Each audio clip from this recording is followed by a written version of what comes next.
నా పేరు ముడావత్ అశోక్ నాయక్, యాదాద్రి భువనగిరి జిల్లా లంబాడి హక్కుల పోరాట సమితి జిల్లా ప్రధాన కార్యదర్శి. ఈరోజు 18వ తారీఖు నుండి నేటికి 4వ రోజు నిరాహార దీక్ష. ఇది లంబాడి హక్కుల పోరాట సమితి ఆధ్వర్యంలో ఆలేరు మండల అఖిలపక్ష నాయకులు, రాజకీయ పార్టీలు, అలాగే సామాజికవేత్తల మద్దతు కోరుతూ ఈరోజు నాలుగో రోజు దీక్షకు కొనసాగుతుంది. ఈరోజు జనని స్వచ్ఛంద సేవా సంస్థ నుండి వచ్చినటువంటి మిత్రులకు, పెద్దలకు ధన్యవాదాలు. అలాగే ఈ రోడ్డు నుండి గుండ్లగూడెం రైల్వే గేటు నుండి పెంబర్తి రైల్వే గేటు వరకు గల రోడ్డు ఈ 4 గ్రామాలకు సంబంధించింది. ఈ 4 గ్రామాలు శివలాల్ తండా, గుండ్లగూడెం, పటేల్గూడెం, శ్రీనివాసపురం గ్రామాల నుండి దాదాపు ఎల్లవేళలా రోజు ఉదయం సాయంత్రం రైతులు కానీ, సాధారణ మనుషులు కానీ ఎవరన్నా రావాలంటే ఈ 3-4 కిలోమీటర్ల దూరానికి అర్ధగంట సమయం పడుతుంది. అత్యవసర పరిస్థితుల వల్ల ఈ రోడ్డు మన ఈ రైల్వే గేటు నుండి ద్వారా అర్ధగంట సమయం పడుతుంది. అలాగే రోడ్డు మరమ్మతులు, రోడ్డులు మొత్తం గుంతలమయం కావడంతో ఈ అత్యవసర పరిస్థితులకు అంబులెన్స్ సర్వీస్ రావాలన్నా పూర్తిగా ఇక్కడ నుండి పెంబర్తి రైల్వే గేట్ వరకు గల రోడ్డు 6 కిలోమీటర్లే, కానీ ఈ 6 కిలోమీటర్లకు అక్కడ నుండి ఇక్కడ రావడానికి 30 గంట నుండి అర్ధగంట సమయం పడుతుంది. కాబట్టి ఇది అధికారుల దృష్టికి ఎన్నిసార్లు తీసుకెళ్ళినా వాళ్ళు హామీలకే పరిమితం అవుతున్నారు. ఈ రోజుకి 4వ రోజు దీక్ష అయినా ఏ ఒక్క అధికారి కానీ, ఏ ఒక్క ప్రజాప్రతినిధులు కానీ వచ్చి మీ సంగతి ఏంటిది, అసలు మీ దీక్ష కూర్చోవడానికి గల కారణం ఏంటిదని అడిగిన పాపాన పోలేదు.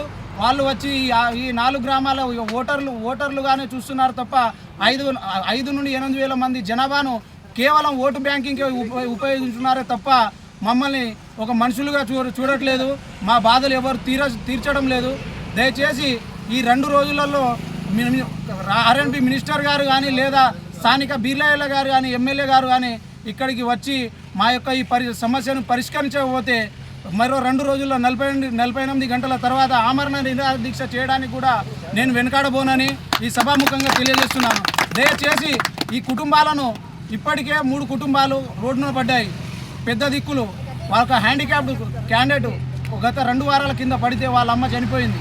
వాళ్ళమ్మ హార్ట్ స్ట్రోక్ అని చెప్పి ముందుకు వస్తున్న వాహనాన్ని గేట్ పడుతుందని చెప్పి ముందుకు వస్తే, ఈ గేట్ వల్ల ముందుకు వస్తే అక్కడ గుంతలలో పడితే తన సగం ఫేస్ మొత్తం డ్యామేజ్ అయింది. ఇప్పటికీ కోమాలోనే ఉన్నాడు. వాళ్ళ అమ్మ చనిపోయిన పరిస్థితి కూడా ఆయనకు తెలియదు. వాళ్ళ అక్క తన తల్లికి కురివి పెట్టడం జరిగింది. దయచేసి ఇలాంటి అవామనీయకర ఘటనలు జరగకుండా ప్రజాప్రతినిధులైనా సరే, అధికారులైనా సరే మా యందు దయతలిచి మాకు ఈ రోడ్డు శాంక్షన్ చేయాలి. కానీ దయచేసి మాకు హామీల వరకు మాత్రం పరిమితం చేయకండి. మీకు దండం పెట్టి చెప్తున్నాము, హామీల వరకు పరిమితం చేయకండి. దండం పెట్టడం తెలుసు, మాకు దండించడం కూడా తెలుసు అధికారులను.